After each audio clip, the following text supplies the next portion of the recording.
भारत ऐसा देश है जहां हर शहर, हर किला और हर सुनसान जगह अपने अंदर कोई न कोई रहस्य छुपाए बैठी है। कुछ कहानियां और इतिहास बन जाती हैं और कुछ अंधेरे में ही दबकर रह जाती हैं। यह कहानी है निशांत की, एक ऐसे लड़के की जिसे डर से ज्यादा चैलेंज पसंद थे। भूत प्रेत की कहानियां देखना, हॉरर वीडियो सुनना और दोस्तों के सामने खुद को निडर साबित करना उसकी आदत थी।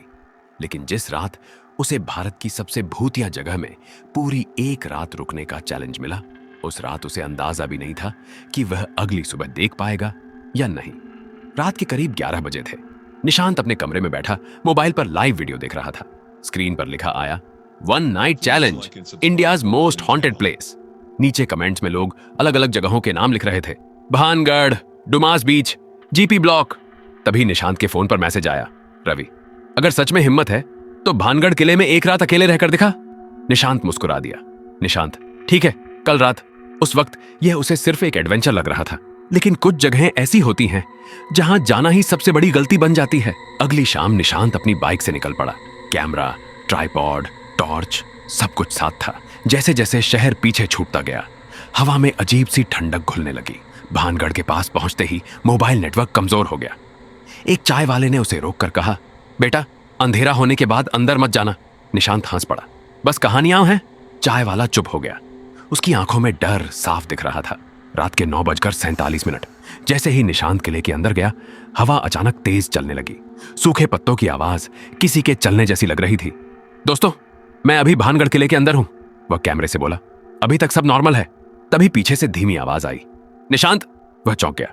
पीछे मुड़कर देखा, कोई नहीं था। शायद आवाज गूंज गई होगी, उसने खुद से कहा, लेकिन उसके हाथ कांप रहे थे। किले के बीचों बीच एक पुराना टूटा हुआ मंदिर था। दीवारों पर उगी काई और टूटे हुए खंभे उस जगह को और डरावना बना रहे थे। निशांत वहां बैठकर कैमरा सेट कर रहा था कि अचानक उसे ऐसा महसूस हुआ जैसे कोई लगातार उसे घूर रहा हो। उसका दिल जोर जोर से धड़कने लगा। उसने धीरे धीरे टॉर्च घुमाई। अंधेरे में 2 चमकती हुई आंखें दिखाई दी। आंखें पलक भी नहीं झपका रही थी। कौन है वहां? निशांत की आवाज कांप गई। अगले ही पल वे आंखें गायब हो गई, जैसे कभी थी ही नहीं। निशांत ने गहरी सांस ली। जानवर होगा, हाँ, जरूर कोई जानवर, उसने खुद को समझाया। वह अभी यह कह ही रहा था कि अचानक मंदिर की घंटी अपने आप बज उठी। Ton ton. निशांत सिहर गया। मंदिर में कोई नहीं था। उसी पल उसका कैमरा अपने आप बंद हो गया। बैटरी पूरी भरी हुई थी, फिर भी स्क्रीन काली पड़ चुकी थी। निशांत ने कैमरा फिर से चालू करने की कोशिश की, लेकिन वह ऑन ही नहीं हुआ। अब वह अकेला नहीं रहना चाहता था। जैसे ही वह मंदिर से बाहर निकला, उसे अपनी परछाई कुछ अजीब सी लगी। टॉर्च की रोशनी में उसकी परछाई दीवार पर दिख रही थी, लेकिन वह उसकी हर हरकत की नकल नहीं कर रही थी। निशांत एक कदम आगे बढ़ा। परछाई वहीं खड़ी रही। उसके गले से हल्की सी चीख निकल गई। वह दौड़ने लगा, लेकिन जितना भागता उतना ही लगता जैसे कोई उसके पीछे पीछे आ रहा हो। अचानक हवा में किसी के हंसने की आवाज गूंजी, धीमी, ठंडी और बहुत पास। निशांत ने कैमरा फिर से चालू करने की कोशिश की, लेकिन वह ऑन ही नहीं हुआ। अब वह अकेला नहीं रहना चाहता था।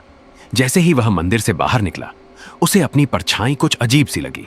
टॉर्च की रोशनी में उसकी परछाई दीवार पर दिख रही थी, लेकिन वह उसकी हर हरकत की नकल नहीं कर रही थी। निशांत एक कदम आगे बढ़ा। परछाई वहीं खड़ी रही। उसके गले से हल्की सी चीख निकल गई। वह दौड़ने लगा, लेकिन जितना भागता उतना ही लगता जैसे कोई उसके पीछे पीछे आ रहा हो। अचानक हवा में किसी के हंसने की आवाज गूंजी, धीमी, ठंडी और बहुत पास। रात और गहरी हो चुकी थी। किले के भीतर अंधेरा अब सिर्फ आंखों से नहीं, मन से भी महसूस हो रहा था। हवा में नमी और सड़ांध की मिली जुली गंध थी, जैसे यहां बरसों से कोई नहीं आया हो। कभी दूर कहीं से हंसने की आवाज आती, कभी ऐसा लगता जैसे किसी के पैरों में पायल बंधी हो, और वह धीरे धीरे चलते हुए निशांत के चारों ओर चक्कर लगा रही हो। कभी अचानक तेज दौड़ने की आहट, जैसे कोई बहुत तेजी से उसके पास से गुजर गया हो। निशांत का दिमाग अब साथ नहीं दे रहा था। उसने एक टूटे हुए पत्थर के पास बैठने का फैसला किया। दिल इतनी तेज धड़क रहा था कि उसे लग रहा था कैमरे के माइक में भी उसकी धड़कन रिकॉर्ड हो रही होगी। बस थोड़ी देर, सिर्फ थोड़ी देर, उसने खुद से कहा। जैसे ही उसने आंखें बंद की, यहां सोना मना है, आवाज बिल्कुल उसके कान के पास थी। निशांत ने झटके से आंखें खोली। उसके सामने सफेद कपड़ों में एक औरत खड़ी थी।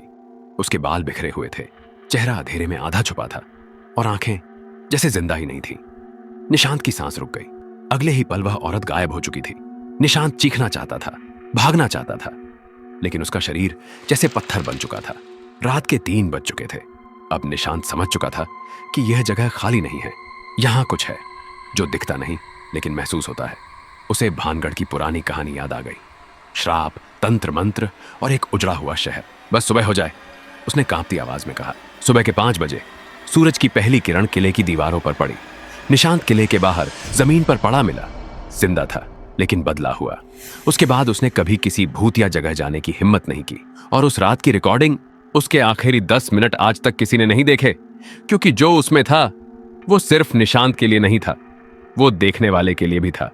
अगर आपको यह कहानी पसंद आई हो तो लाइक और सब्सक्राइब जरूर करें और कमेंट में बताइए, क्या आप निशांत की जगह होते तो एक रात वहां रुक पाते?